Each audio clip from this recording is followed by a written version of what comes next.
Welcome to Unit 6.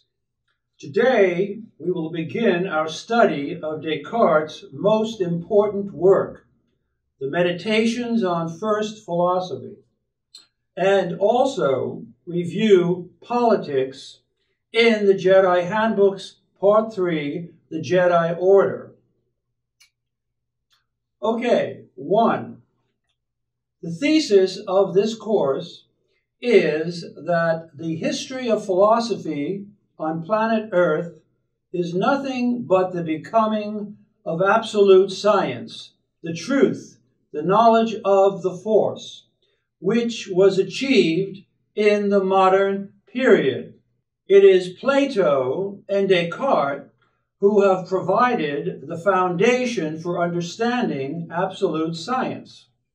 Plato and his divided line reveals that the eternal arche and true reality, the principle of absolute science, could be achieved only by transcending the senses, the illusion of the cave, and by reason, knowing and merging with the one arche, which Plato called the good.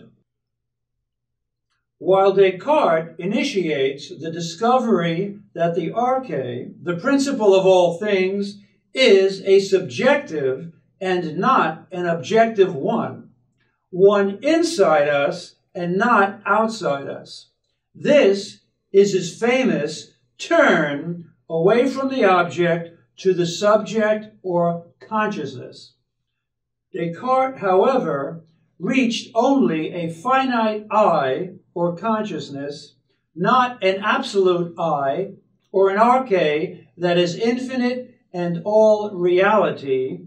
This and absolute science was achieved by Descartes' disciples, Kant, Fichte, Schelling, and Hegel, aka the A-team. First, a snapshot of Descartes' life. His dates are 1596 to 1650. Descartes was born in La Haye, France, and first studied the classics and Aristotle under the Jesuits at La Flèche, and later civil and canon law at Poitiers.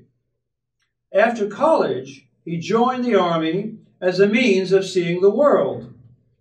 And at the age of 23, while in the army, he had a revelation that would change his life. In a blinding flash, he saw the method for giving all the sciences the same certainty and unity as mathematics. But, overwhelmed by the difficulty of the task, he put it aside and immersed himself in worldly pursuits. In the 1620s, he gave himself to all-night partying, traveling, gambling, and dueling. But, with a friend's help, he came to his senses and dedicated the remainder of his life to realizing his vision and mission by removing himself to Holland, where he wrote his major works. For example, the Discourse on Method, Principles of Philosophy, Treatise on Light, and Meditations on First Philosophy. Descartes, it should be also noted, was a great mathematician. For example, he invented analytic geometry, cf. the Cartesian coordinate system, x-axis, y-axis, which is the basis of all calculus. Finally, in 1649, on the invitation of Queen Christina of Sweden, he went to Stockholm to teach her philosophy at 5 o'clock in the morning. But he caught pneumonia during the brutal winter of 1650 and died on February 11th. I would be remiss not to mention that soon after Descartes published his 1641 Meditations, the Vatican banned it by placing it and all of his works on the index of forbidden books, since it advocated that one should believe only what is clearly and distinctly known to be true, which took away the authority of the Catholic Church's teaching. But the ban proved of no avail, or came too late, since the Meditations by then were widely disseminated and read by most educated Europeans. As a side note, the ban on Descartes' books remained until 1966, when Catholics were officially allowed to read them. For more on this, see Literature Suppressed on Religious Grounds by Margaret Bald. Secondly, I will now spell out in detail the critical key to Descartes' watershed discovery, indispensable for understanding all modern philosophy, namely Descartes' discovery of subjectivity and the primacy of consciousness, i.e., that it is consciousness that is first and prior to the world, objects, or things, and not vice versa. This key is found in the before and after diagram on page 52 of the Jedi Handbook. Before and after.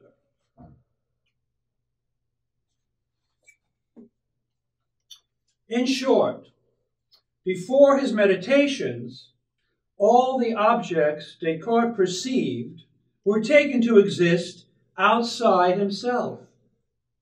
He was oblivious of their necessary relation to his I or consciousness, the perceiver. After the Meditations, i.e. after Meditation 2, Descartes realized that these perceivable objects were really inside himself, were so many modifications of his mind, his perception, his consciousness, and were not independent things, but merely ideas within his consciousness, within the inner circle of his mind or cogito. Hence, it is not that I am in the world, rather, the world is in me. As later Jedi philosophers discovered, consciousness is not in the world or universe of space and time at all, but rather outside it, inhabiting what has been called by our Jedi Kant the domain of the a priori, pure or transcendental, as opposed to a transcendent, indeed inconceivable and non-existent domain. Here are two examples that illustrate this incredible discovery of the primacy of consciousness.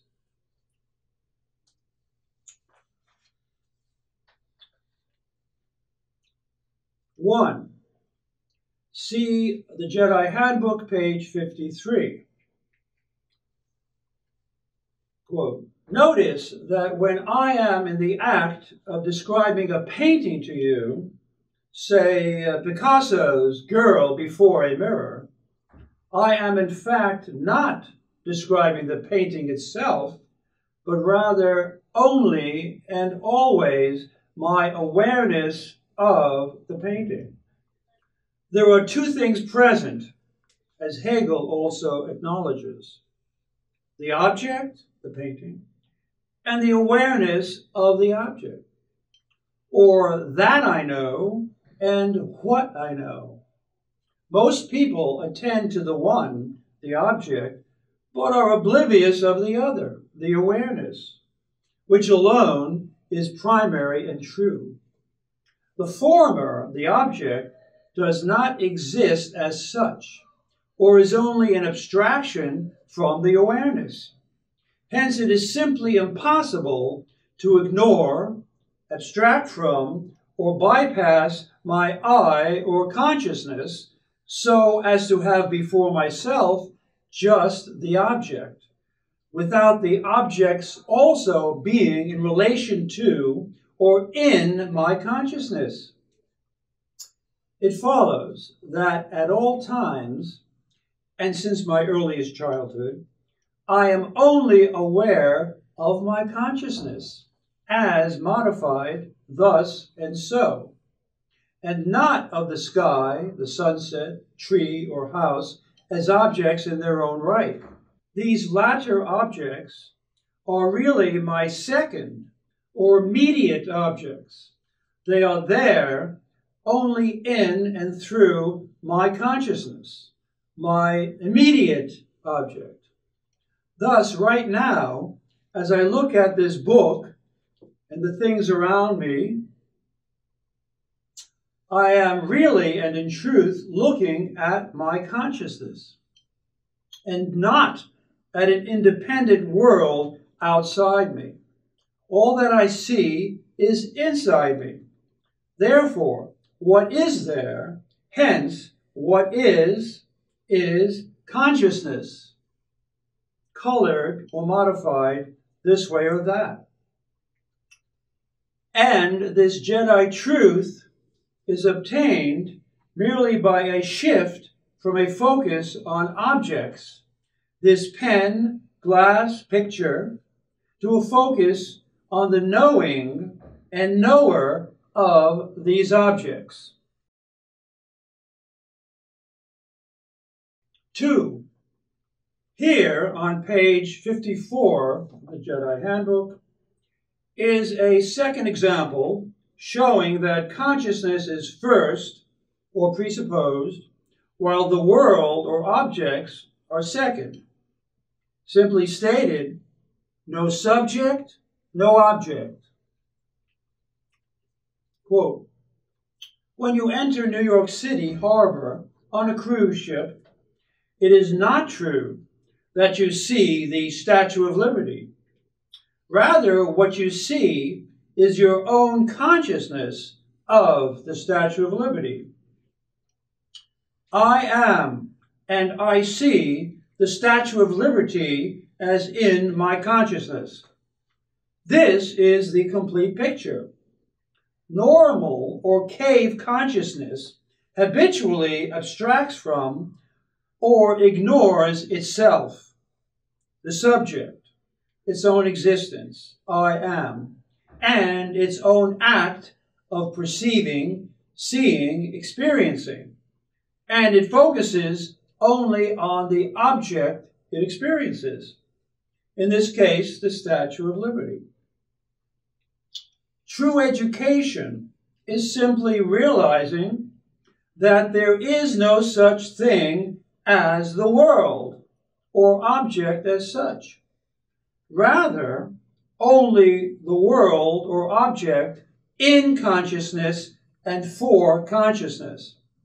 And this is the unity of subject and object, subjectivity and objectivity, meaning that it is consciousness that is all reality and embraces the physical world within itself, and not the reverse. One final, very illuminating thought experiment on page 54, a la Descartes. Quote, pretend right now that you are dreaming or are in a dream. Hence, your hands, body, the objects that surround you in the room, the sky, meadow, stars, and so forth, all exist only within your dream. That is, within yourself, your mind, your consciousness, or cogito. Now, suddenly switch to your waking state where you are no longer dreaming, and hence all you see is real. And realize that the same thing still holds true. Namely, that all you see around you exists only within your consciousness, cf. within your dream. Or you are just experiencing your own perceptions, which as such are yours and not mine, and are within you, in fact are you, i.e. the true you, not the egoic P-I-U. Lastly, that these objects you see around you also have an existence outside of you, this you do not and cannot directly see or know. It is an inference only, a mere belief. To sum up, and this is the key, before Descartes, everything you see was believed to exist outside yourself.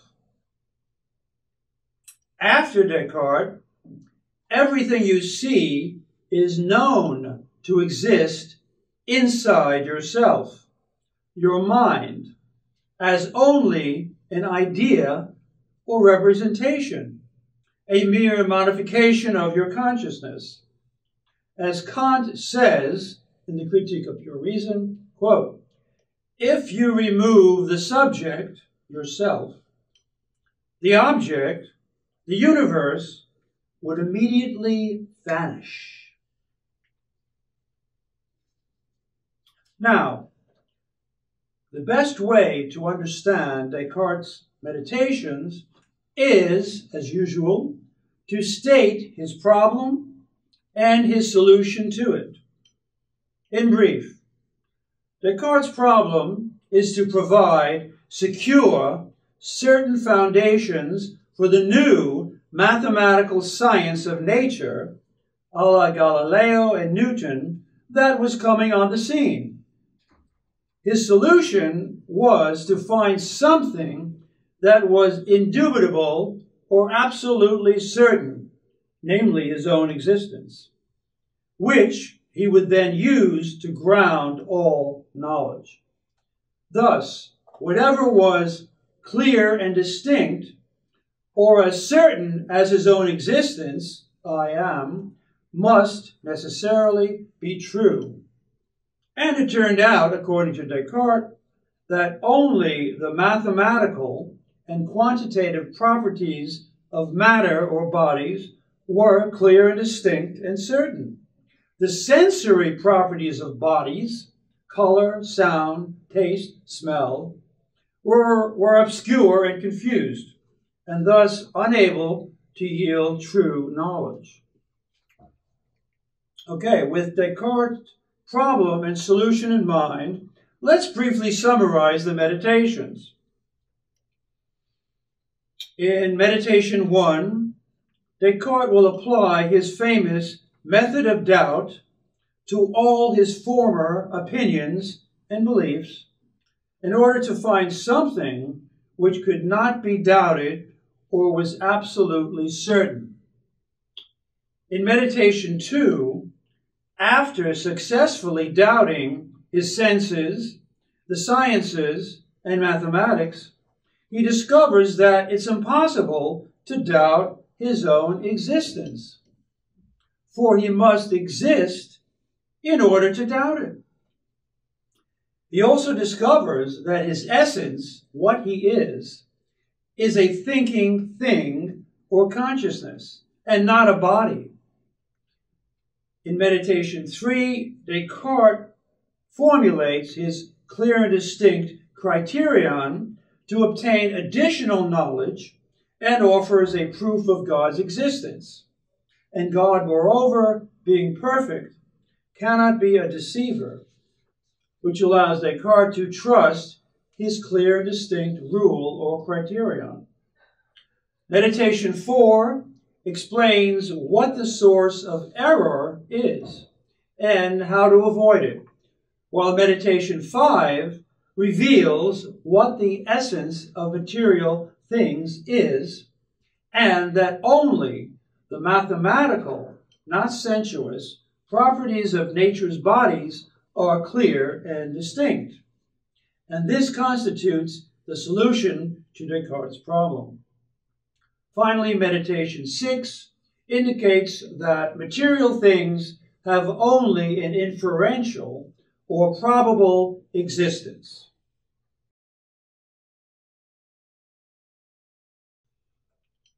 Let's look now at meditation 1. There are 3 points. 1. First, we must point out what can be called Descartes' snow job, or how he concealed the true motive behind his meditations.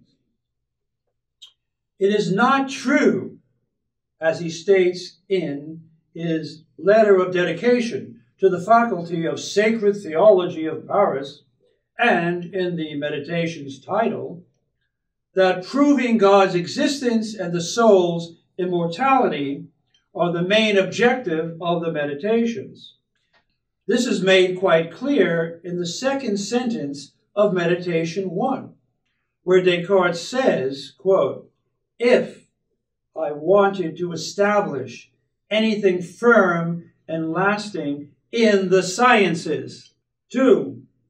Descartes' objective here, therefore, is to discover something absolutely certain with which to ground the new sciences by trying to doubt and demolish all of his present knowledge and opinions about the world and reality.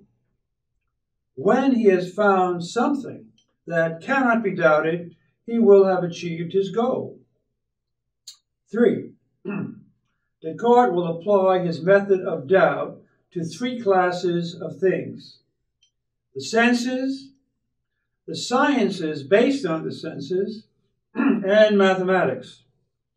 In brief, he can doubt his senses and all that they tell and have told him since birth, because of the possibility he may be dreaming right now. As Descartes says on page 14 of the Metaphysics, quote, "How often does my evening slumber persuade me of such ordinary things as these, that I am here, clothed in my dressing gown, seated next to the fireplace, when in fact I am lying undressed in bed." And thus Descartes can conclude, quote, "I see so plainly that there are no definitive signs by which to distinguish being awake from being asleep," end quote. So, from now till the end of the book, for the sake of argument, Descartes will assume, and ask us to assume, that we are dreaming. Next, Descartes finds that he is able to doubt all the sciences, whose truth depends on the senses, such as physics, astronomy, and medicine. And this because the objects of these sciences, material bodies, planets and stars, and the human body, may only exist within my dream and thus not be real.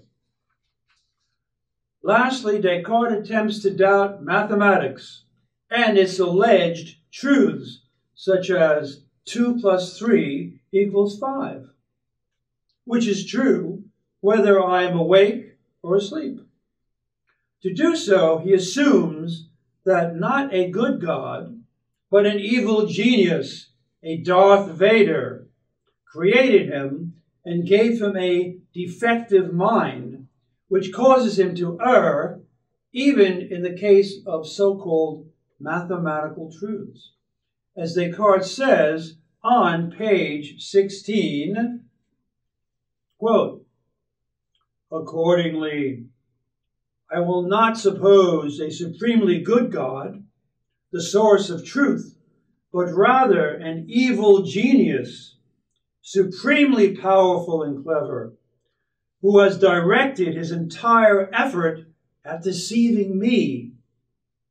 I will regard the heavens, the air, the earth, colors, shapes, sounds, and all external things as nothing but the bedeviling hoaxes of my dreams, with which he lays snares for my credulity. I will regard myself as not having hands, or eyes, or flesh, or blood, or any senses, but as nevertheless falsely believing that I possess all these things.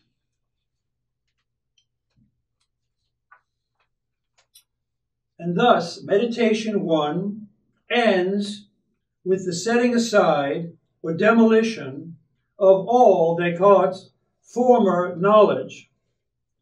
Nothing is certain. There is no universe or world, and nothing in the world exists or is to be regarded as real. Next week, we will see in Meditation 2 how Descartes discovers the one thing that is certain and impossible to doubt. Okay, 2, as concerns the Jedi Order's introduction and the institution of politics, please read the Jedi Handbook, pages 277 to 284 and 373 to 400. In brief, the Jedi Handbook of Global Education is designed to heal our planet and educate everyone into the amazing Jedi Order, aka Kingdom Come. Briefly, Part 1, the Jedi Truth and Absolute Science, is the foundation for Part 2, the Jedi Code, which educates the reader, and Part 3, the Jedi Order, which educates everyone else. The Jedi Order's introduction provides 1, a picture of the Jedi Order, 2, the 3 states of an immortal Jedi, your true self, and 3, the spaceship Earth diagram detailing the physical and subtle domains and what happens after death. A concise summary of Part 3 is found on page 277 of the Jedi Handbook. Quote, "You must unlearn what you have learned. My noble Jedi, we are healing our world together and solving its many problems by global Jedi education, which will take everyone on our planet into the amazing Jedi Order. At this point, you have, by Part 1, achieved a knowledge of the Force, the truth, that you are a Jedi and all are Jedi. And by Part 2, you have become and are now a self-aware Jedi, or soon to be. Here in Part 3 is where your main work will be done, making everyone in every nation aware of their Jedihood and the Jedi Order by helping to balance our 7 major planetary institutions: science, education, religion, politics, business, health, and the arts and media. We will see, 1, what each institution really is, its concept; 2, what is wrong with it and how it sustains the dark side, its imbalance; and 3, how to change or balance it in the shortest possible time, and thus accelerate the healing and education of all our people into the glorious Jedi Order, the balance, the unity of opposites. Now, as for politics, in brief, One, its concept. The true meaning and purpose of politics, from the Greek politeia, is to create and maintain the glorious Jedi Order, the actualization and unity of all our citizens and nations on earth, since we all share the same one absolute I, or consciousness.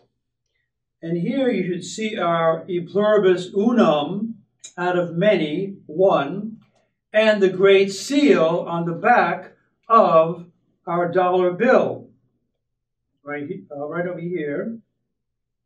The pyramid with the I on top symbolizes the absolute I, and the inscription on its base, Novus Ordo Seclorum, the new order of the world, or the new world order, i.e., the Jedi Order. Note that our founding fathers were all Masons and deeply initiated into metaphysical teachings. 2. What's wrong with our politics and politicians? Our leaders and citizens lack the true concept of politics, and as a result, continue to make bad decisions, e.g. wage unnecessary wars, and wasteful allotments of resources, e.g. funding peace science and education. 3. How to correct or balance our politics. We must create a third political party and elect a Jedi president who knows the true meaning of politics and is dedicated to realizing the Jedi Order. Next week, we will take up Meditations 2, 3, and 5, as well as religion and the New Age. Thank you.